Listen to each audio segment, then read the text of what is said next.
Aloha and welcome to Ehana Kako. We're a weekly program on the ThinkTech Hawaii Broadcast Network. I'm Keli'i Akina, president of the Grassroots Institute.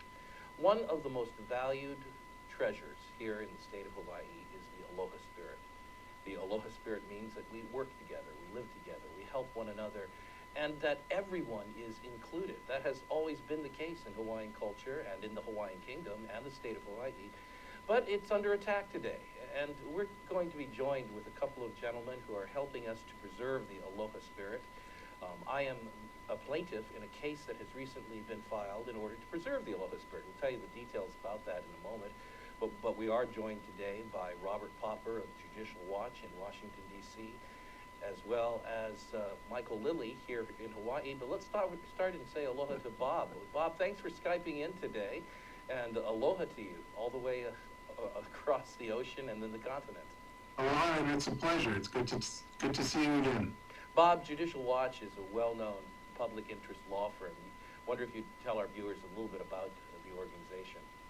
Well, it's been around for over 20 years, and it's dedicated to ensuring that our government officials are held accountable and promoting integrity and devotion to the rule of law. What we do is it makes the papers. Some people may have heard something about some of our FOIA work and open records work, our requests to the administration for various documents that they don't always want to produce, and sometimes they really fight us on it, and at that point we do sue. We have recently had successes concerning finding out information about Lois Lerner and what was going on at the IRS. We've had successes pertaining to Hillary Clinton and her server and her email issues, and in fact we opened up a lot of closed cases once we learned that there were a series of emails that had not been turned over to us because they were on a private server. That's right. And we also are interested in election integrity. Recently we sued Ohio, we sued Indiana over their list maintenance efforts. That is the extent to which they have removed voters from the rolls who have died, who have moved out of state, who are no longer in those states. And we're also interested in issues like gerrymandering. We recently sued the state of Maryland over their notorious nation-leading, worst in the country gerrymander. And we're interested in the kinds of issues that are going on in your lawsuit, and the one in which you're a plaintiff in Hawaii. That's right. Well, Bob, we appreciate the hard work that Judicial Watch does, especially as a watchdog holding the government accountable. Now, here locally, somebody who's very familiar with the government in Hawaii, Michael Lilly. Michael, aloha, former Attorney General, and you are now in private practice, but very much involved in public interest law at this time. Well, I enjoy that. You know, that I've always been an advocate of open government. As you know, I'm on the City Ethics Commission, the City of Honolulu's Ethics Commission. And government ethics and integrity, as Bob was talking about, are very high on my priority. So it's a kind of work that I enjoy getting involved in. Well, I enjoy working with you as I enjoy working with Bob. And let me bring our viewers in a little bit on what has happened recently. 4 Native Hawaiians and 2 non-Hawaiians have recently filed suit in order to stop the Office of Hawaiian Affairs and the Native Hawaiian Role from conducting a race-based election in order to establish a race-based nation. There are more details than that, but that's probably the simplest way of putting it. Bob Popper of Judicial Watch, whom you just met, as well as Michael Lilly, are the lead attorneys who are helping us to take this to the courts. And we're going to talk a little bit about this, but I want to turn to Michael here first. Mike, your family has been in Hawaii for many years. You have ancestors who've served in the monarchy in positions such as Minister of Finance, Attorney General, and you as Attorney General are in a long line of public servants. What do you think about this idea that we would establish a racially exclusive nation here in Hawaii? It's anti-Hawaiian. I can remember asking my grandfather, who was born before the revolution, what is a Hawaiian? And he said, I'm a Hawaiian. I was born in the monarchy. I was a citizen of Hawaii. His father and his grandfather were all citizens of Hawaii, but they were pure Scots. Well, now that's very interesting because sometimes people are saying today that we should go back to the way things were before 1893 in the Kingdom of Hawaii and give things back to Native Hawaiians, and I'm proud to be Native Hawaiian, but what you're suggesting is that citizenship wasn't of one race. Well, Hawaii was, the Hawaiian monarchy was multicultural and multi-ethnic. They accepted all comers. I have my great-grandfather's citizenship papers where he became a citizen of the Hawaiian monarchy, and he dedicated his loyalty to the king. And he became a citizen with full voting rights. Now, this has been the case since the beginning of the Hawaiian Kingdom, from Kamehameha I, who established it, all the way through statehood, including the territorial days. Hawaii has been integrated racially. That's the way Hawaiians were. They never segregated people. They never even thought of people in terms of race. There were no racial barriers for the Hawaiians. And you know, for example, when the Chinese came here, they didn't have wives. The Hawaiians had no problem intermarrying with the Chinese. There wasn't any racial barrier there. They didn't see any because that's not the way of the Hawaiian spirit. Well, we Hawaiians have always been inclusive, and exactly. We've practiced something called hanai, which is to adopt, and not keeping records per se. Anyone who's adopted into a Hawaiian family is as Hawaiian as that family is. They're probably even more Hawaiian than a blood Hawaiian. They could be a haole who was hanai'd to a Hawaiian, and that hanai child is more Hawaiian than a pure child. So you have a lot vested personally in preserving the Aloha spirit and inclusiveness here in Hawaii. I think so, and where do you set the barrier? If you set the barrier to the monarchy, then sovereignty has to be all-inclusive, has to be multicultural and multi-ethnic. So where do you send that barrier? Very good, thank you. Bob, turning to you, you have a deep knowledge of the Constitution of the United States. You are a defender of the Constitution, a watchdog, and you have as well a historical view from the overall picture of the United States. How does this idea of a race-based election to hold a race-based constitutional convention to establish a race-based nation sponsored by our government, how does this idea sound to you from a constitutional or an American frame of reference? Well, there are a couple of ways to look at it, and from all of those points of reference, it looks sort of strange. I just wanted to say, listening to Michael, those are beautiful traditions. I mean, that's a very interesting story, and a very powerful and interesting culture that would adopt those values. From a national point of view, there's the constitutional aspect, and then there's just, I think, people's sort of common sense take on this. From a constitutional point of view, we're suing because the law is a mess. You can't set people aside on the basis of whether they agree with what you're asking them to approve, and then qualify them to be registered to approve it. And you can't set people aside on the basis of race and tell them when they can and can't vote. These squarely violate the Constitution, and you can't take people from other lists, like the Keli'i Akina, and forgive my pronunciation, they'll typically be wrong, but you can't take people from other lists and not tell them that they're being put on this list, and implicitly when you do that, you're representing to the world that they agree with your goals and that they would sign on if they had been asked. That's from a constitutional point of view. It's also violates the Voting Rights Act. I mean, our signature, crucial, historically vital statute that has brought such important and significant changes in this nation's history, this squarely violates it. I guess from a constitutional or legal point of view, I really would like to emphasize that the case against this sort of thing is quite strong. To the extent that there are goals and values that want to be, that need expression, this is not the way to do it. And I don't say that just as a policy matter. It's not permissible. The Constitution doesn't allow this. Yeah, and what you're talking about is a document that binds us together, that unites us, that sets the foundation for all we do, and the most important value of the rule of law. When we come back from a short break, I'm going to ask both of you gentlemen to walk us through the case a little bit so our viewers can understand it. But first, I wanted to throw something out to Michael.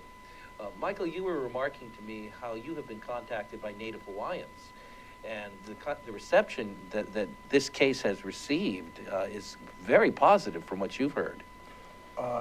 Very positive, and from a very visceral point of view. I've had a number of Hawaiians who were outraged when we posted the list of names and able to find out that their names had been involuntarily placed on these lists, and they felt like they'd been hijacked or they'd had their identity stolen.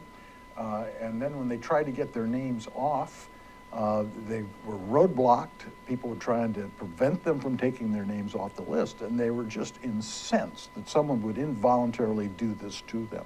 Well, we'll talk a little bit about that, and in fact, I'll ask you for an example a little later on.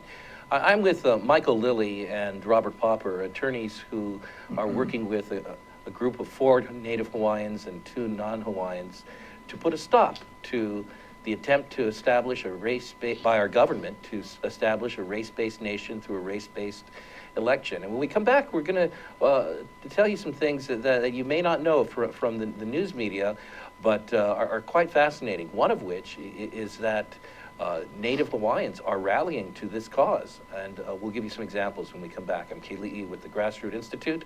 We'll be back right after this short message on ThinkTech Hawaii's Ehana Kako. Hi, I'm Donna Blanchard. I'm the host of Center Stage here on ThinkTech Hawaii. Center Stage airs every Wednesday at 2 o'clock, and of course you can check out our archives on YouTube or on ThinkTech Hawaii anytime you like. Why should you do that? Because this is an arts show that I believe is making a difference in lives. We talk with artists of various ilk. We talk with painters and writers, playwrights, novelists, poets, sculptors, dancers, you name it, directors, actors, of course. And we don't only talk about what people do, but we talk about how they do it. And my favorite part of the conversation, we talk about why they do it. And it's really common on this show to hear people say, wow, I didn't think about it that way. And it's very common to hear people afterwards who have seen the show say the same thing. And I hear all the time that people are inspired by the conversations that we have. So why don't you join us and be inspired too? That's Center Stage on Wednesdays at 2 o'clock. We'll see you Center Stage.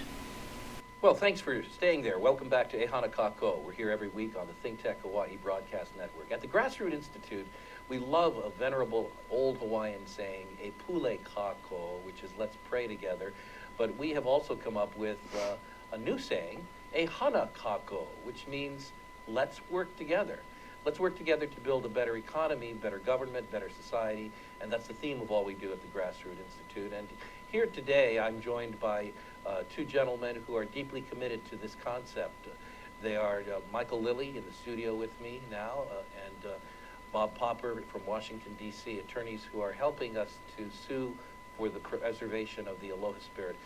Mike, now there are 3 categories of plaintiffs in this suit, and if we talk a little bit about that, our viewers can get an understanding of what we're suing for. So the first category is Native Hawaiians whose names were put onto a list, Kana'i Olavalu, or the Native Hawaiian roll, without their consent. How in the world does that happen? How do you get your name put onto a list, and a list that's going to be used as a voter list to establish a new sovereign government, without actually saying, I want my name to be on that list? It's a total and complete fiction. The state of Hawaii legislature established a law, it's called Act 195, to allow the development of a Native Hawaiian roll. That was back in 2012. And they expected that they would have maybe half of the nation's Hawaiian list. There was about 250,000 would sign up. That's 250,000 out of over 500,000 would sign up. Would flock to the list and sign up. It was a complete flop. It was a total failure. They could only get something like 40,000 names. Well, we had less of a sign up than Obamacare in Hawaii did. Exactly. And it was an embarrassment to them that they could only, after spending, $4 million and doing everything they could to get people to sign up. They just could only get a handful. So they artificially grabbed a couple of 3 lists from OHA that were Office of Hawaiian Affairs. Office of Hawaiian Affairs that had nothing to do with voting and nothing to do with sovereignty. These were just lists that the Office of Hawaiian Affairs had, and they said, okay, we're just going to transfer these lists. And so now they had, guess what? We have 125,000 names, but you know those were 85 or 87,000 names that were put on there without consent. Well, I recall on the news, the chairman of the Native Hawaiian Roll Commission, former governor of Hawaii, went on the air and said, now with the 125,000 plus, we have more members than the unions do. Right. They tried to make it look like a respectable list, but the Hawaiians that wound up learning that their names were on that list, by and large, were incensed that their names actually were hijacked. And none of these people's names did they subscribe to any of the qualifications that the Native Hawaiian Roll Commission established in order to allow your name to be on the list. Now, when those names were put on the list, people began to complain. People began when they knew about it. But I believe that the commission has said they have the right to opt out of it, and they just have not elected to opt out. Yeah, but this has to be an affirmative act. You have to first know that you're on the list, and then you have to affirmatively call somebody to opt out.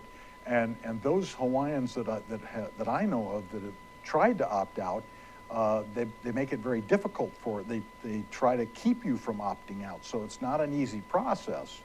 Well, let me switch to Bob. Bob, you have written in the complaint that there's a First Amendment concern about names of people being put onto a voter list. This isn't just your standard identity theft. There's a serious constitutional issue here, Bob.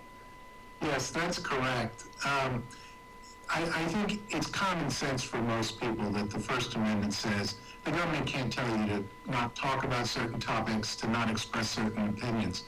What follows from that, and what also is common sense, I think, once people understand it, is the government can't tell you not to talk about things. It can't compel you to be silent, and it can't compel you to speak. And there are cases establishing that registering to vote is speech. It's saying something, and what's more, registering for this particular list is speech because one of the qualifications for registering is saying that you agree with a particular statement. And that statement, Bob, is I affirm the unrelinquished sovereignty of the Hawaiian people. So you're saying that it's against the First Amendment to have your name put up on a list of people who are affirming the unrelinquished sovereignty of the Hawaiian people if you in fact do not affirm that. That's absolutely right, and it's unconstitutional. You cannot pass that in a state law and have that survive constitutional scrutiny. And I think people understand that. I mean, these names were put on this list. The people who were put on the list forcibly or involuntarily, without being notified, are implicitly being used to support and to bolster the legitimacy of the list. The people who drew up the list are in effect saying, these people agree with us too. Well, that's very interesting. We just discovered William K. Akina, which is who I am, is on the list of the Native Hawaiian Roll. But as it turns out, it's not me. It's my son, William K. Akina. And he explained to me that he, as a student in high school, had signed up for a list called Kauinoa because he wanted a red T-shirt. And it was a way of saying, I'm proud to be a Hawaiian. He's been out of state for many years, so he's absolutely certain he did not sign up for the Native Hawaiian Roll list. And he was quipping to me, Bob, because he currently is an assistant district attorney in a fairly large city on the East Coast.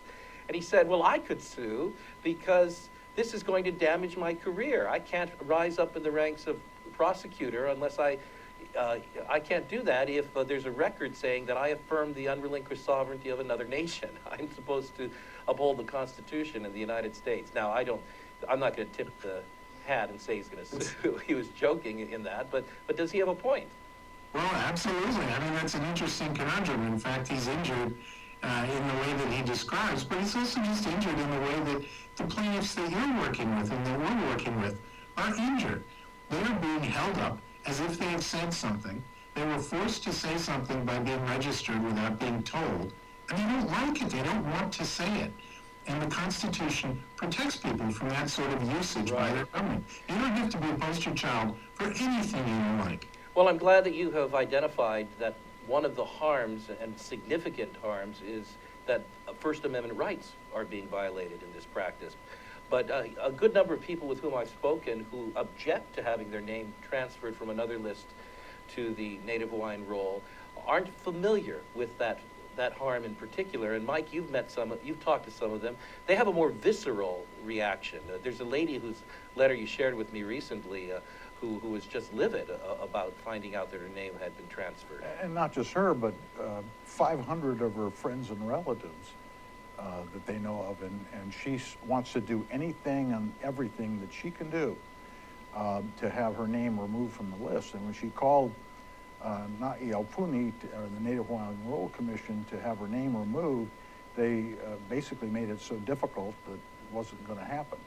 So, and I can't tell you how absolutely incensed these people are about this fact, that their names have been hijacked and their identities have been stolen from them. Now, we have some anecdotal reports of people who tried to get their names taken off the list by calling Na'iaupuni or Oha. They report that they've been told that they'll lose their benefits in this new kingdom. Of course, they don't say what those benefits are. And they won't have a voice in the new kingdom. What are your thoughts about that? Well, they're not only told that they're not going to get benefits, they feel threatened. They feel like they're going to be ostracized somehow and being marginalized by not participating involuntarily in this process. The whole thing is outrageous. You know, Bob Popper and I fought for 9 months to get a copy of that list because they were so embarrassed by the fact that they had puffed up this tiny little list by 87,000 names involuntarily that they fought tooth and nail to keep those lists from us. Well, and we had to go to court to force them to give up those lists. Well, we've been talking about the first category of plaintiffs, and that includes Native Hawaiians whose names were put onto the Native Hawaiian roll without their consent. There's a second category of plaintiff, and that is Native Hawaiians who, when attempting to register, were kept from registering, excluded from registering because of a refusal on their part, or by conscience, to take an oath, really, or declaration, to assert a declaration. And one of the statements in that declaration is, "I affirm the unrelinquished sovereignty of the Hawaiian people." I happen to be one of those plaintiffs. I can't check yes on that box and go forward in the application because I happen to affirm the sovereignty of the United States. I'm proud to be a Hawaiian, but I'm also proud to be an American, and I don't want to deny the historic role that the United States plays here. Bob, what is the legal concern about this second category of plaintiffs? What part of the Constitution of the United States is being violated? Well, again, we go back primarily to the First Amendment. I mean, look, content-based restrictions are typically unconstitutional. That means particular topics, particular subjects. If you speak about them, to suffer any sort of disadvantage or any sort of something you don't like, not just punishment, but any sort of disadvantage. While content-based restrictions are unconstitutional, viewpoint-based restrictions are even more egregious. And that's saying if you think a particular set of thoughts or hold a particular set of opinions, you suffer a disadvantage. Now, Bob... This is viewpoint-based. This is the worst of it. Now, Bob, as I read the website and the plans of the Office of Hawaiian Affairs and Native Hawaiian Roll, the purpose of the election will be to vote for delegates to a constitutional convention to decide what form of future government there should be for the Hawaiian people, whether there should be a future government. So what is the problem that in order to even vote in that election, you have to affirm the unrelinquished sovereignty of the Hawaiian people? Well, look, if you wanted to hold a private poll, you can do that. You can put any conditions you want on it, but if you take money from the Office of Hawaiian Affairs, which is what has happened here, and take $2.6 million and hire people to run an election for you, then you're bound by the limitations in the United States Constitution. Then you're not just someone determining what they think on their own and making their own set of decisions. Then you're the government, and that's what the Constitution is there to cabin and constrain. For example, you can throw someone out of your house because you don't like their viewpoint, okay? But you can't hold an election in which you qualify who gets to vote in that election based on their viewpoint and use government money to run it. That's a completely different situation, and that's exactly what we have here. And we're talking, I believe, about violation of the 15th Amendment of the Constitution. That as well. That's the third category of plaintiff, and that's the race-based or ancestry-based qualifications on who gets to vote. Well, Michael, you're sitting here. Your ancestors served in the Kingdom of Hawaii, were citizens of the Kingdom of Hawaii. Yeah. Were some of them alive today, they would be barred from participating in this important election about the future of Hawaii, although they advised monarchs. Basically, the third category of plaintiff we have is native or non-Hawaiians who are excluded altogether from this entire process that their government is sponsoring because they don't have a certain gene, they don't have a certain race qualification. Yeah, but under the Hawaiian monarchy, it wasn't gene-based, it wasn't DNA-based. It was, if you affirm your fealty to the king, then you were Hawaiian. And it didn't matter if you were 100% Scot, you were Hawaiian in every sense of the term. So this exclusion is not only unconstitutional in the United States, it's also un-Hawaiian. That's right. I think it's anti-Hawaiian because it's contrary to the whole way of the monarchy. And that's why I've always said, where do you draw the line? Because if you draw the line the day before the Queen was deposed, and you know my great-grandfather was killed by the revolutionaries in defending Liliuokalani. But if you went to the day before she was deposed, every person of every race and culture was accepted as a Hawaiian. That is something, and it's really part of what the actual constitutional monarchy enshrined in the Constitution of 1840, saying in its opening sentence that God has made all people from the same blood in order to live in harmony. That's Hawaiian. That's the Aloha spirit. That's That's what we're Aloha, defending. yes. When we come back after a short break, I'm going to ask our legal experts to respond to a statement that has been circulating recently, and that is that the suit doesn't really apply to the agencies that are carrying out the attempt to do a race-based election and have a race-based constitutional convention because, and they say, they're not actually state agencies. So we'll talk a little bit about that. I'm Keli'i Akina with the Grassroots Institute. You're watching E Hanakako here every week on the ThinkTech Hawaii Broadcast Network. We'll be back for our final segment in just a minute, so don't go away.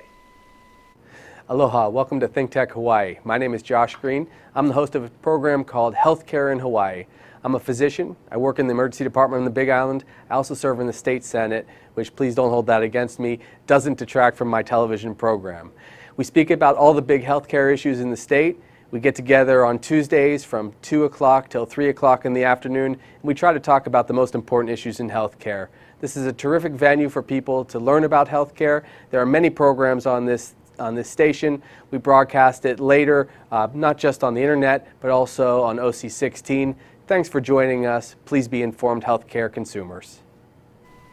We're back on E Hanakako here every week on the ThinkTech Hawaii Broadcast Network. And we wouldn't be here were it not for Jay Fidel and the wonderful crew that is working at ThinkTech Hawaii, producing about 35 hours of content every week. You can also Twitter us at ThinkTech High. I'm taking a look at the screen over here and want to repeat that hashtag again, ThinkTech High. We don't have any tweets coming in, but we do invite your questions and your comments to ThinkTech High. Now, one of the concerns as people are responding to the suit, is whether or not the laws of the United States apply, and the laws of Hawaii apply to the groups that are trying to carry out the election. As I understand it, Mike, basically this whole thing has been sponsored by the Office of Hawaiian Affairs that has deputized the Native Hawaiian Roll Commission, that has now handed off to some other groups money in order to carry out the process. Is it true to say that the actual election and process really are not being conducted by the state agencies? Not at all, because first of all, it starts with a state act, Act 195. That's the legislature and the governor. Legislature set up the Native Hawaiian Roll Commission. All right. The legislature said the Office of Hawaiian Affairs would pay for the Native Hawaiian Roll Commission work in creating a Native Hawaiian roll. So the Native Hawaiian Roll Commission was clearly a state agency. Now, then they set up a complete fiction to make it look like this was not state action, but private action by creating Na'iaupuni, which is a nonprofit private organization. However, what is Na'iaupuni doing? It is contracted with the Office of Hawaiian Affairs to conduct the election. It's paid for $2.6 million from the Office of Hawaiian Affairs. These are all state funds to carry out the ultimate goal of Act 195 of the legislature. Well, let me just interject this, Mike. But, so, as somebody told me, Na'iaupuni isn't getting its money from the Office of Hawaiian Affairs. Office of Hawaiian Affairs gives it to another group, the Akamai Foundation, and then the Akamai Foundation gives it to Na'iaupuni there. They're removed, aren't they? I love it. Well, then, I mean, you could have an endless chain, but it all goes back to the same source. And I don't care what kind of clothes you put on. Na'iaupuni is wearing the state clothes, and it's a state actor. And I know Bob Popper knows this by the law pretty clearly. Yes, Bob, as we turn to you, we've got a situation here not where private citizens are using their First Amendment right to self-organize or to assemble or to create something, but where the government, using public funds and authority, is creating a race-based entity. What are your thoughts about that? Well, look, the Supreme Court case law is well established, decades old, and very clear. You know, from way back in the day when parties holding racially restrictive primaries were held to be state actors. Look, Michael's exactly right. You can take government money and a government statute that authorizes a particular result, and you can take that money and give it to person A, who gives it to person B, and you can go all the way to person Z. Then person Z is a state actor, and the law is very clear on this. And, you know, in this particular case, they haven't tried to, you know, and I don't say this that they would do so, but they haven't tried at all to hide their tracks. The fact is that OHA, the Office of Hawaiian Affairs, has a contract that Na'iaupuni has posted online, in which they, Na'iaupuni, and the Akamai Foundation are the three signatories. And the money is clearly coming from the Office of Hawaiian Affairs. So no one's trying to hide what's actually happening. And, I mean, you know, a court will look through even if you do try to hide it. So I just think that's a complete non-starter. I really don't believe that a court is going to look at this and say, well, there's nothing to see here. This is private action, just like someone at their home deciding that they want viewpoint-based restrictions on their dinner guests. This is just like that. That's not going to happen. This is $2.6 million taxpayer dollars. Mike, sometimes people are not very engaged.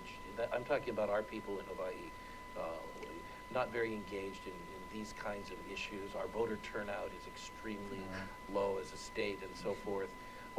If you're just talking to the average ordinary person who's not necessarily involved in the Hawaiian movement, who is just a regular citizen here in Hawaii, why should they care about this? Isn't this just something remote for Hawaiians off in a corner? But why should everybody really care? This is the foundation of our Constitution. These are some of the bedrocks of our Constitution. You're talking about the right to vote and qualifying citizens, creating classifications, basically setting citizens against citizens, creating classifications where if you believe this, you can vote. You have to be this race or you cannot. This is anti-Hawaiian. It's anti-constitutional. It's contrary to our own constitution in Hawaii. And I tell you, when the press releases came out about our lawsuit, I got emails from all kinds of people that I hadn't talked with, even on the East Coast for years, saying, congratulations, you're standing up for what's right, and you're standing up for the constitutional values of this country, the basic bedrock of this country.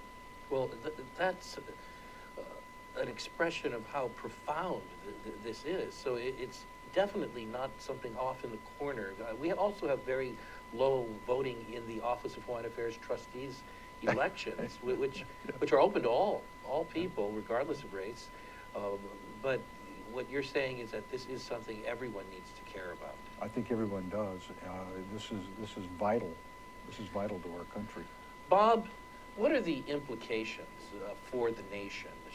Let's project, should the Office of Hawaiian Affairs and Native Hawaiian role succeed in establishing a race-based nation that has been put into existence through the government, what does that mean for the rest of the country? Why should America care what is going on in Hawaii? Why did you folks out there in Washington, D.C. perk up and say, wait a minute, we've got to put a stop to this thing? This isn't just a local issue, is it?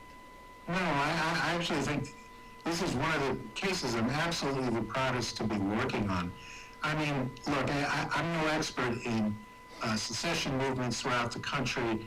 You know, I know that there are various racial groupings in different parts of the country that would want to emulate any sort of successful result that occurred on account of any race-based qualification of elections or viewpoint-based discrimination that was allowed. I will tell you, it would be incredibly disheartening.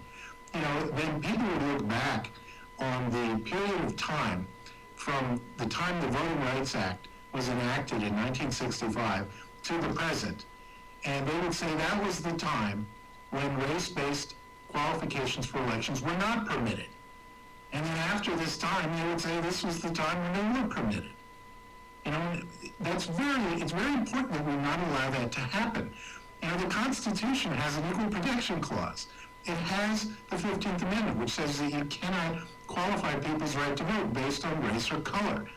You know, and it has a First Amendment. You can't shut people up and you can't make them speak. And we must uphold these principles. I think this is a vitally important case. You know, and thank you for agreeing to be at the center of it.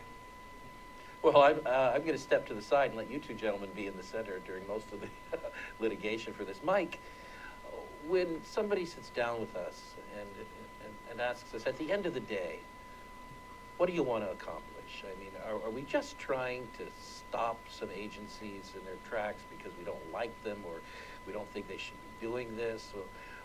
Or is there some greater good that we envision happening if the courts rule as we would like to see them rule? What good will happen for the Hawaiian people, and what good will happen for all people in the state? Well, we want to stop the race-based and opinion-based election that is state-sponsored. We want to stop that, and doing that reaffirms our constitutional way of life. It reaffirms the basis of this country, and we want our people united. Not divided by race or viewpoint, and be able to, everyone has a right to vote without qualification. Do you think there has been a growth in racial tensions recently, in the last couple of decades?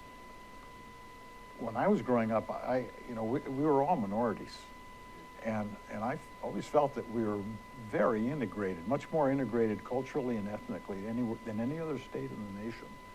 And I think what we're seeing in what's happening with this Native Hawaiian Role Commission is an attempt to divide by race, cultures, and people in Hawaii, which is contrary to everything that I grew up with. And I think it's fascinating that they haven't been able to get very many people to buy into it. So it's a minority of the Hawaiians that are involved in this. And there's quite a few Hawaiians, I think maybe even much greater number than those who have qualified, who are against it. The Hawaiians I know, like you, feel that you're an American and you're proud of your heritage, but you're an American first, and we're one community. Well, thanks, Mike. Bob, I have come to the end of our time today. Perhaps in a minute, could you just share anything that we call mana'o, wisdom, that you may want to leave with us? Oh, that's incredible pressure. I don't know that I have any wisdom, but, you know, look, I would say that this is something that's not just wrong, it's wrong-headed. This is not how we should be approaching these kinds of issues. This is not what we should be doing in the United States. We should be the country where people are judged by the content of their character. And That's right. we should lead the world in that. Well, thanks a lot, Bob. Mike, you've been receiving communication from people who discover that they too have been injured and would like in some way to let their story be made known. Maybe send a note to indicate that. Why don't you just let people know how they can communicate with you here to get that information out? Well, they can communicate directly with you or at my email, michael@nljlaw.com. I've been getting, you could probably Google me and get my email, but I've seen those people that are wound up on the list are expressing a lot of anger and frustration because they don't believe that they should be a part of that. And if you watch it Let's today, not forget your website and our website. that's right. Bob, go ahead and say that again. Well, let's not forget that Judicial Watch has a website, and so does the Grassroots Institute. Great. So just contact any one of us, judicialwatch.org or grassrootsinstitute.org, or look up Michael Lilly. We'll pass the information on to each other. We want to hear your story. If you have been harmed in the same way, or if you have a strong opinion about what's taking place. Thanks for watching today. Bob Popper, thank you out there in Washington, D.C. Michael Lilly, thank you here in Hawaii. Until next time on Ehana Kako, I'm Keli'i Akina with the Grassroots Institute, signing off for ThinkTech Hawaii. Aloha.